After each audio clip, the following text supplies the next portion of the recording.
സിന്ധു അമ്പലത്തിൽ നിന്ന് വരുന്ന വഴിക്ക് എന്നെ കൊണ്ടുവിടാൻ വന്നതാണ് അച്ഛാ. ഈ വീട്ടിലൊക്കെ വരുന്നത് സിന്ധുവിന്റെ അച്ഛൻ ഇഷ്ടപ്പെടുന്നു. ആരിഷ്ടപ്പെട്ടില്ലെങ്കിലും ഞാൻ വിമലയെ കാണാൻ വരും. അതുകൊണ്ടാണല്ലോ ഞാൻ കാറിൽ കയറിയതും. മോളെ, നിങ്ങളെ രണ്ടുപേരെയും ഒരുപോലെ ഞാൻ എന്റെ തോളത്തിട്ട് വളർത്തിയതാ. അന്ന് മേനോൻ അദ്ദേഹത്തിന് എന്നെ വേണമായിരുന്നു. എന്തിനാണ് അച്ഛാ ഇതൊക്കെ സിന്ധുവിനോട് പറയുന്നത്? മോളെ, നിന്നോട് പറയുന്ന ഏതൊരു കാര്യവും ഈ കുഞ്ഞിനോടും പറയാം.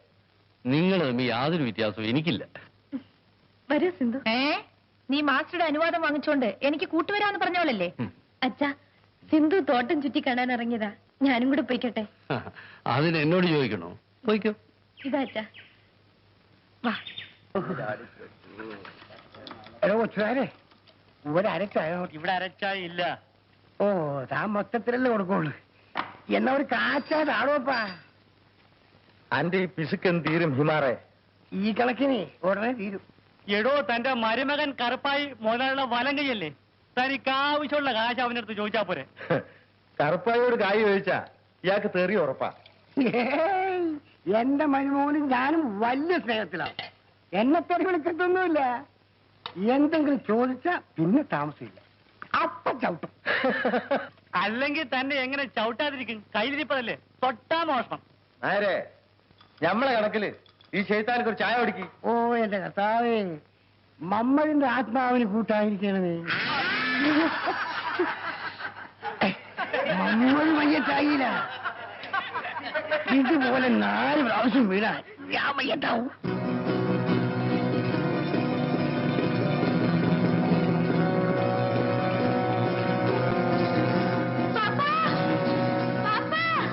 എന്താ മോളെ? അതിച്ചെന്ത് പറഞ്ഞു?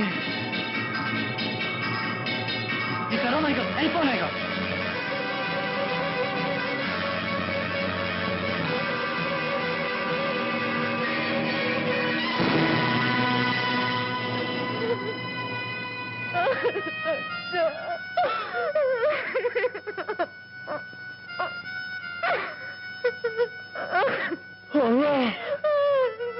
എന്റെ മാഷ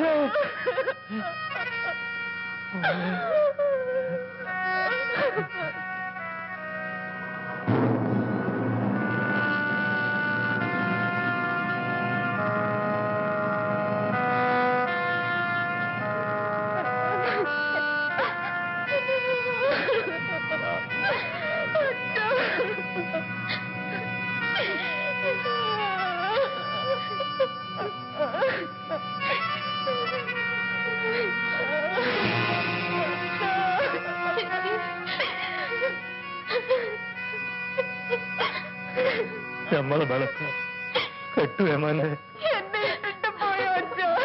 എന്റെ ചേച്ചി. അച്ഛാ, ഇത് ജീവിച്ചം ഈ നാട്ടത്തിനുണ്ടാ മന്നെ.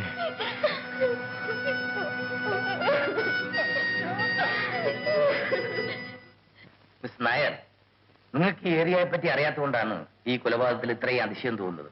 ഇതിവിടെ നിത്യസംഭവമാണ്. പിന്നെ കേസ് അന്വേഷണത്തിന്റെ പേരിൽ പുറത്തേറെ ചോദ്യം ചെയ്യാമെന്നല്ലാതെ തെളിവുകളൊന്നും കിട്ടാൻ പോകുന്നില്ല. വെറുതെ മെനക്കെടണ്ട. മിസ്റ്റർ മേനോൻ, അങ്ങനെ അങ്ങ് നിസ്സാരമായി തള്ളിക്കളയാവുന്ന ഒരാളാണോ കൊല്ലപ്പെട്ടത്? ഈ ഹൈറേഞ്ചിനെ സംബന്ധിച്ചിടത്തോളം മാസ്റ്റർ ഒരു ഉന്നതനായ മനുഷ്യനായിരുന്നു എന്നാണ് എനിക്കറിയാൻ കഴിഞ്ഞത്. എത്ര ഉന്നതനായാലും കള്ളും ചാരായം കുടിച്ച് നടന്ന ഇതൊക്കെ തന്നെ അനുഭവം. അദ്ദേഹം സൽസ്വഭാവിയായിരുന്നു എന്നാണ് തൊഴിലാളികളെല്ലാം പറഞ്ഞത്. ഈ രാഷ്ട്രീയക്കാരുടെ സൽസ്വഭാവത്തെ പറ്റി ഇനിയും നിങ്ങൾ മനസ്സിലാക്കിയിട്ടില്ലേ? ആരും അറിയാതെ എല്ലാ ആഭാസങ്ങളും കാണിക്കും, പുറമേ സദാചാരം പ്രസംഗിച്ചുകൊണ്ട് നടക്കുകയും ചെയ്യും. ഇല്ല മിസ്റ്റർ മേനോൻ, ആ മാസ്റ്ററെ പറ്റി ഇങ്ങനൊരു അഭിപ്രായം ആദ്യമായി നിങ്ങൾ പറഞ്ഞാണ് ഞാൻ കേൾക്കുന്നത്. ഞാനെല്ലാം തുറന്നു പറയുന്ന ഒരു സ്വഭാവക്കാരനാണ്. പിന്നെ നിങ്ങൾക്ക് അന്വേഷിച്ചേ തീരുമെങ്കിൽ അന്വേഷിക്കുകയോ തെളിവെടുക്കുകയോ എന്ത് വേണം ചെയ്യാം. മാസ്റ്റർ നിങ്ങളുടെ ഏറ്റവും അടുത്ത സ്നേഹിതനായിരുന്നില്ലേ? മാസ്റ്ററും ഞാനും തമ്മിൽ അത്ര അടുപ്പത്തിലൊന്നും ആയിരുന്നില്ല. പിന്നെ 4 പേര് അറിയുന്ന ഒരാളായതുകൊണ്ട് എന്റെ പറമ്പിൽ തന്നെ ശവം അടക്കാൻ അനുവദിച്ചെന്നേ ഉള്ളൂ. ഏതായാലും ഈ കേസ് തെളിയിക്കേണ്ടത് എന്റെ പ്രസ്റ്റീജിന്റെ പ്രശ്നമാണ്. തെളിയിച്ചോ? ആര് പറഞ്ഞു വേണ്ടെന്ന്? ഇവിടെ പല കൊലപാതകങ്ങളും നടന്നിട്ടുണ്ട്. നിങ്ങൾക്ക് മുമ്പ് പല ഇൻസ്പെക്ടർമാരിരുന്നിട്ടുണ്ട്. പെൻഷൻ പറ്റുന്നവരെ അവരൊക്കെ ശ്രമിച്ചിട്ടും ഒരു കേസ് പോലും തെളിയിക്കാൻ കഴിയാതെയാണ് പോയത്. മിസ്റ്റർ മേനോൻ, മാന്യന്മാരായ നിങ്ങളെപ്പോലുള്ളവരുടെ മനോഭാവം ഇങ്ങനെയായാൽ കൺമുന്നിൽ നടക്കുന്ന ചില കൊലപാതകങ്ങൾ പോലും തെളിയിക്കാൻ കഴിഞ്ഞില്ലെന്ന് വരും.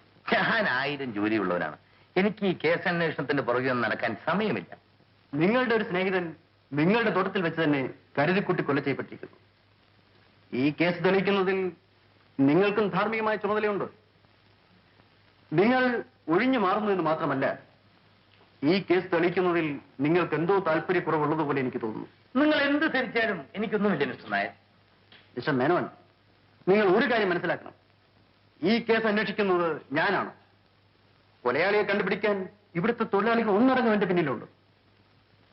മാസ്റ്ററെ കൊന്നവൻ എത്ര വിലയനായാലും ശരി, ആ കൈകളിൽ ഞാൻ വിലങ്ങ് വെക്കുക തന്നെ ചെയ്യും. Very good. Wish you all success. ശരി, പിന്നെ കാണാം. മുതലാളി,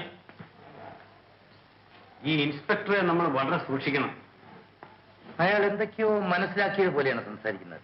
മാസ്റ്ററുടെ മകള് മുതലാളിക്കെതിരായിട്ടാണ് മൊഴി കൊടുത്തിരിക്കുന്നത്. ഓഹോ.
വല്ലതും കഴിക്കു ചേച്ചി. എനിക്കൊന്നും വേണ്ടാമിനെ. എന്റെ വിശപ്പും ദാഹവും ഒക്കെ തീർന്നു. ചേച്ചിയുടെ കാര്യങ്ങൾ നോക്കാനല്ലേ ബാപ്പ എന്നെ ഇവിടെ ആക്കിയിരിക്കുന്നത്. ചേച്ചി ഇങ്ങനെ പട്ടിണി കിടന്ന ഞാൻ ബാപ്പോട് ചെന്ന് എന്ത് പറയും? ആരാ അത്?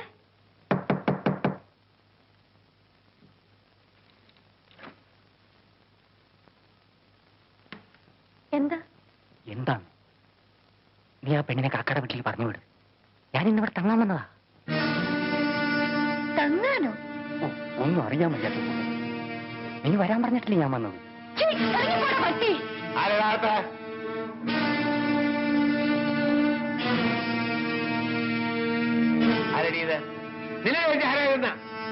എനിക്കറിയില്ല. ഓഹോ, നിനക്കറിയില്ല ആരായിരുന്നു? അതിതാ നിന്റെ കൃഷിയല്ലേ? അയ്യോ, സത്യമാണ് ഞാൻ പറഞ്ഞത്. നിന്റെ ഒരു സത്യം. എടീ, ഇതുപോലെ നിന്നെ അന്വേഷിച്ചുകൊണ്ടവന്മാർ ആരാണ്ടല്ലേ നിന്റെ തന്റെ കൊന്നത്? ഈശ്വര, നിങ്ങൾ നീ എന്തൊന്നൂടെ ഞാൻ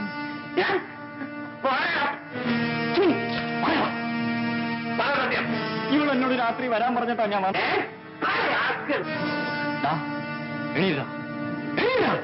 ഇവളെ സേവിച്ചെന്ന് വിചാരിച്ച് മുതലാളി ഈ തോട്ടത്തിൽ വെച്ച് നിനക്ക് ചെയ്യാൻ കൊള്ളുവോ?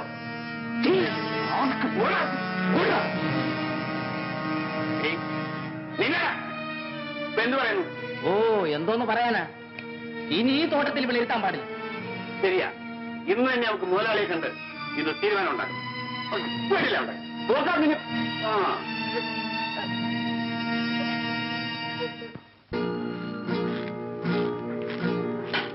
Hello Babu, come on come on. ഇരിക്കും. ശങ്കരൻകുട്ടി, എന്തെങ്കിലും കുടിക്കാൻ കൊണ്ടുപോവാ. രാവിലെ വരാമെന്ന് പറഞ്ഞിട്ട് എന്തേ താമസിച്ചത്? ക്ഷമിക്കണം, ഞാൻ ആദ്യമായിട്ട് കാലഘട്ടത്തല്ലേ ചില സ്ഥലങ്ങളിലൊക്കെ ചുറ്റി. എന്തിന്? ഏത് സ്ഥലത്തെ കുറിച്ച് അറിയണമെങ്കിലും ഇതാ ഈ കറപ്പായോട് ചോദിക്കണം. ഈ ഹൈറേഞ്ചിന്റെ ഭൂമിശാസ്ത്രം ഇവരെ പോലെ മറ്റാർക്കും അറിയില്ല. അദ്ദേഹം ഇവനെന്റെ ഡ്രൈവറാണ്.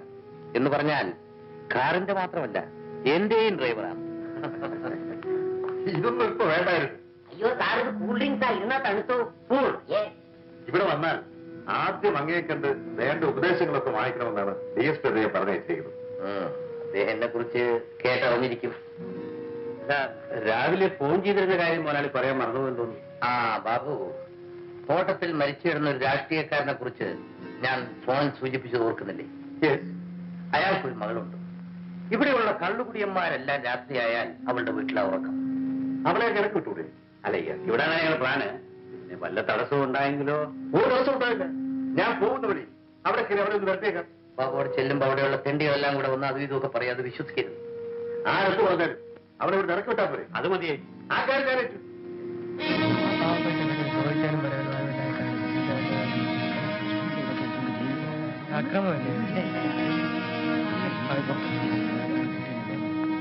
എല്ലാം കയറ്റി കഴിഞ്ഞില്ല.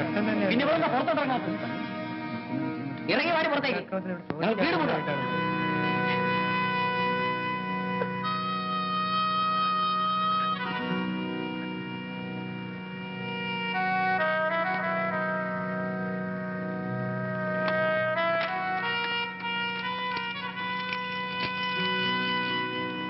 നടക്കണേ.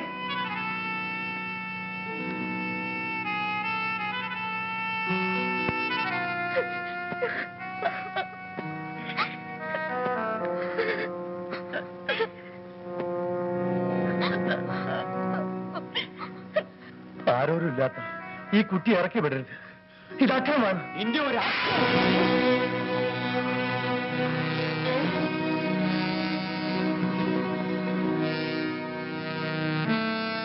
ഇനി ആരെങ്കിലും ഉണ്ടോടാ തടയാൻ? കേറണി വണ്ടിയിലോട്ട്.